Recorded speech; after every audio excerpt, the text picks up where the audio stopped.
Hey guys, Treasure here with another video for you. Today I'll be showing you how to add piping to your leather bags. If you have not already seen my previous leather tote making tutorial, you might want to check that out before watching this because I'll be using a lot of the same techniques from that video in this video. Additionally, since I had some of the leftover Redrock leather, I'll also be using that in this video as well to make this duffel bag. If that is something you're interested in learning, then continue watching. So for starters, with any project, you want to take your pattern pieces and trace them out to the base of your leather and lining if you are using lining. Right here, I'm just going ahead and tracing out the 1/4 inch seam allowance that we will be using to stitch our piece together, lining and exterior included. Once you connect all the dots for your 1/4 inch seam allowance, go ahead and cut out all of your pieces. And just a heads up, you guys, you will start to notice color variations between frames in this video. I'm not sure what my camera thought it was doing, but I'm making a bag. So here we are with our pieces, and what you want to have for your duffel is 3 main exterior pieces and the same amount of pieces for your lining, in addition to your pocket if you decide to use a pocket, as well as your side gusset pieces. I went ahead and folded the top portion of my pocket over by a 1/2 inch and gave it a nice base stitch. What that does to me is give it a nice finished look instead of leaving the edges raw. When it comes to using softer leathers, you want to leave it as clean and finished looking as possible. And of course, if you watched the tote bag tutorial, then you know I've already added my iron-on Fusible Fleece to the lining. That just gives it some nice stability and structure. And just to touch base a little more on leaving your edges raw, for the pieces that will be visible that I do not want to turn inside, you want to make sure that you add some type of edge coat. Again, it is all about making sure your bags have a nice finished look. Because of the size of our duffel bag, we'll be using a separate zipper tape and zipper pull instead of a finished zipper. Quick tip, if you've never done this before, all you'll do is place your zipper pull onto the teeth accordingly. Once you have that in place, you'll just loosen up the teeth even more to give it some space to glide, and you should be good to go. When it comes to piping, which is the main objective of this video, there's a couple different techniques to achieve that piping look. For this technique, I'm just using a strip of leather folded over and stitched alongside of it. It does not include actual piping, but it does still give the same visual appeal as if you are using leather piping. As long as it is flexible enough to fold and bend, then you should be good to go. The second technique is actually using a really small strip of rope to place in between a strip of leather, and you will stitch alongside of that as well. Please make sure that your rope is also flexible and soft so that as you are stitching around certain curves and turns, you won't have any issues.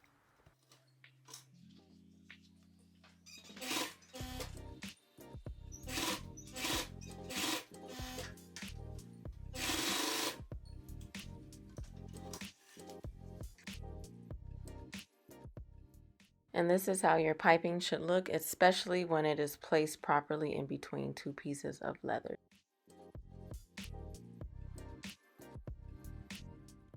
So moving along, I already added the leather pocket to the lining, stitched it into place, and added some double cat rivets to keep everything from shifting around should our threads start to get old and loosen up. I also added the zipper tabs to each end of the zipper. And now I'm going to start working with one pocket side of the gusset because I'm not using 2 pockets, I'm only using one, and this one pocket will include piping as well. So as I've told you guys before, I like to create as I go. So I'm actually doing this for the first time. I have done piping before. I've never added piping to a pocket. So in order for me to hide the top portion of where the piping seam is, I want to make sure that strip of leather covers it entirely. When adding piping, you want to make sure your piping is a little bigger than the actual pocket size, just in case any malfunctions. You want to make sure you can cut it off if you need to. When it comes to the end of the piping, because we will be stitching it around the base of a bag, you want to open up this corner piece and pull out that piping and cut that piece off so that as we start to turn and stitch around our corners. We don't have any extra unnecessary pucker that shouldn't be there. This helps for a seamless stitch. FYI, if you are wondering about this particular piping here, I do not have any answers for you.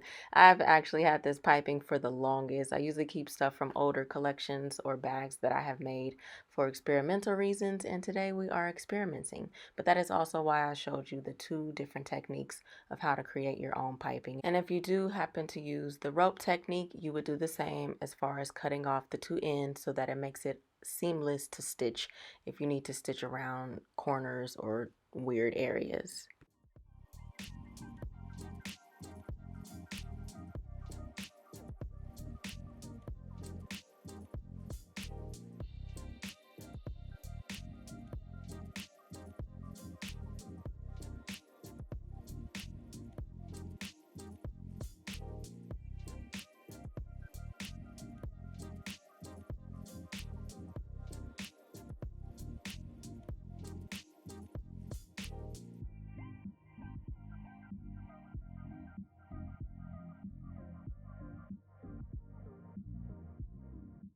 As always, I like to keep everything into place using clips just to keep the leather from shifting around when I start stitching. And because I'm running out of double-sided tape, I wasn't able to tape the whole perimeter of the area that I'll be stitching.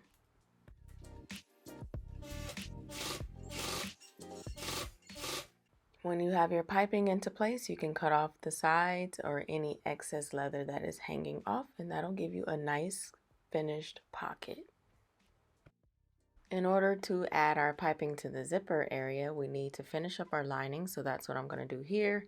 One piece of the lining will connect to the larger portion, which will also connect to the zipper area.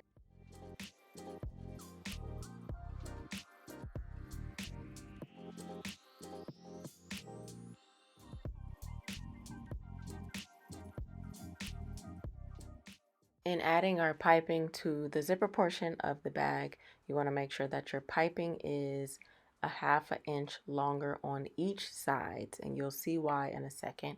And again, we'll be taking the ends of the piping, cutting that off to give us a smooth stitch once we start putting everything together.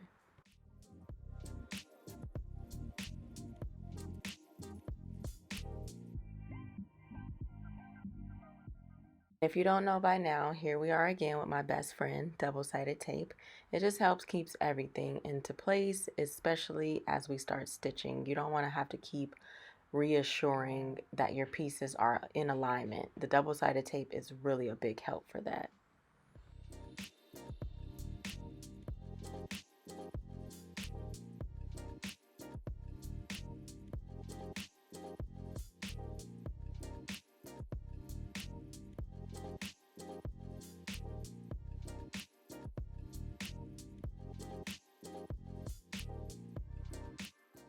Now that we have our piping in place, we can go ahead and add more double-sided tape to the portion of the bag where we will be attaching our lining, piping, and zipper.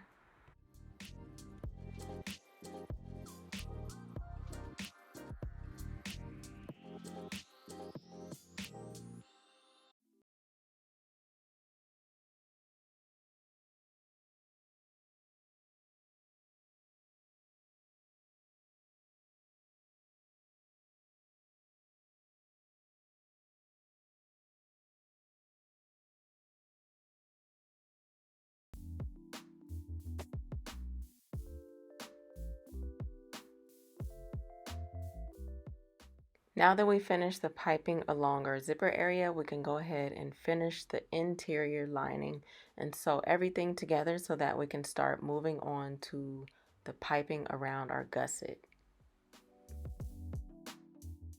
As we will need to turn our bag inside out, what we're going to do is just stitch off the corners of our lining and leave the middle section wide open.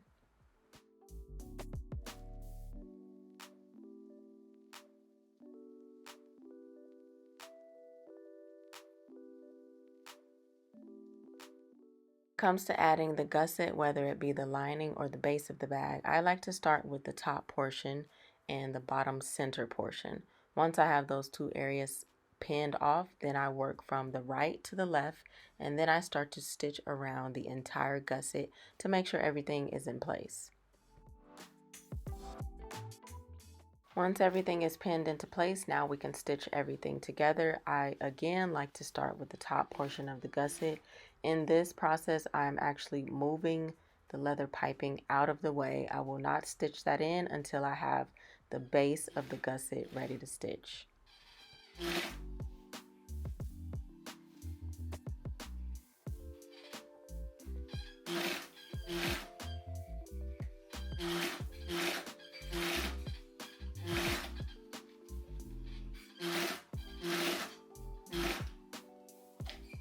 And we have our gussets nicely stitched into place. Everything is nice and centered. You guys, trust me on this technique of starting with the top portion of the gusset, moving on to the bottom, and then working from the sides in. It really has helped in making sure my gussets come out nice and even. Now we're just going to move on to finishing up the base of our bag. I went ahead and folded the bottom portion of this leather at a 1/2 inch seam allowance and added some leather glue just so that when we do turn our bag inside out, nothing is shifting, which is not preventable when you are using double-sided tape. So that's another technique for you. If you are turning your bag inside out and you don't want things to shift, just apply a thin layer of leather cement and let that dry maybe 30 to 40 minutes. I actually didn't start this until the next day, so it got to dry overnight, but this is a great technique to use as well.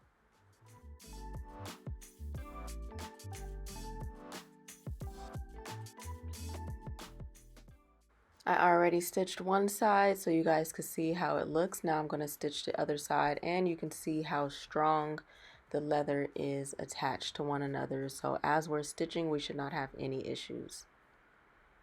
This inside out technique of stitching requires a lot of movement, which means I'll be shifting the leather around and moving it around just to make sure the stitch line is completely even. So when you are doing this technique, you have to make sure your leather is tacked together. Now I have tried using the strongest double-sided tape for this particular inside out technique, but it never fails. It always looks like my stitch line and myself had a fifth of bourbon and we just decided to drive off a cliff. We do not want that. We want our stitch line to look like we actually care. And there you have it, a stitch line that looks like we care. Another quick tip, because our piping exceeds the side seam, we want to tack it together so that once we attach our gusset, everything catches once we start stitching. We don't want our piping shifting around or coming out of place. We need everything to be fully stitched together. Lastly, when it comes to adding the piping around the side area of the gusset, we want to, of course, add some double-sided tape so that the piping stays in place, and you'll start to see the whole reasoning for that in a second.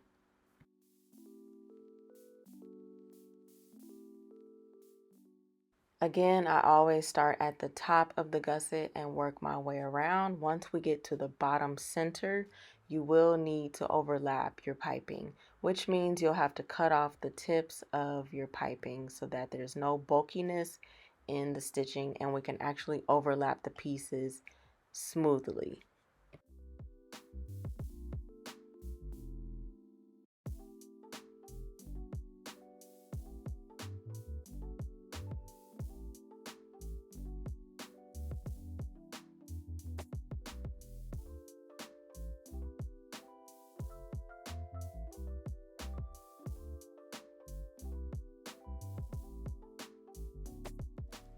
When you have everything into place, it should look nice and even all the way around. You can now take your gusset, align it with your bag, starting at the top of the gusset again, pinning it into place, and then you can start your stitching.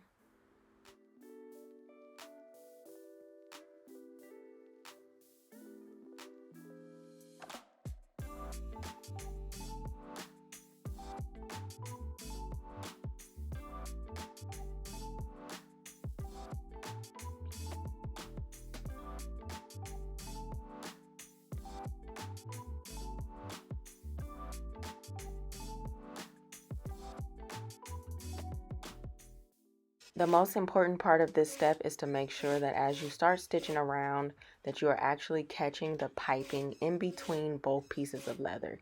If you miss anything, something will be out of place, out of alignment, and it'll look crazy once you turn your bag inside out.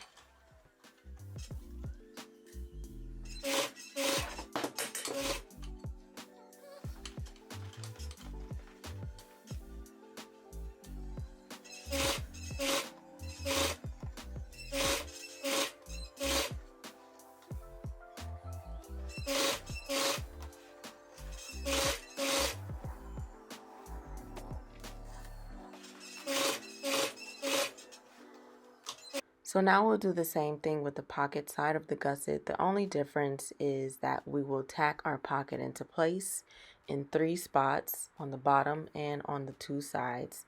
This just reinforces that the pocket does not move around as we stitch our piping into the actual bag. The last tip for this side, we want to make sure that this area right here that includes a lot of bulk and layers of leather, that we open this portion of the piping up and cut out the actual pipe. That way when we turn the bag inside out, it doesn't look like a big lump because that's what we stitched over. We want to make it as seamless as possible. And of course, for the very last portion of the bag, once we have that last gusset stitched into place, that portion of the lining that we left open, we can now utilize that to turn our bag inside out, making sure that our lining fits nicely inside.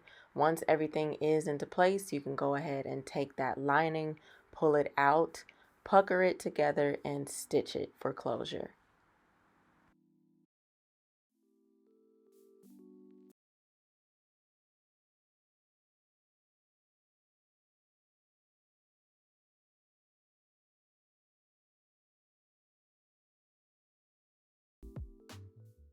And that is that. Once you have everything stitched into place, you can go ahead and add your center handles or your arm strap handle, whatever you prefer. And now you have a nice Redrock leather bag with lining and piping for detailing.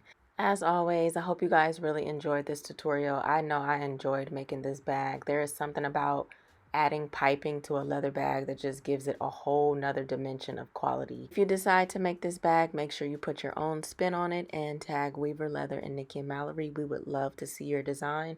In the meantime, make sure you give this video a thumbs up and leave us a positive comment. Thank you guys for watching. I will catch you on the next one.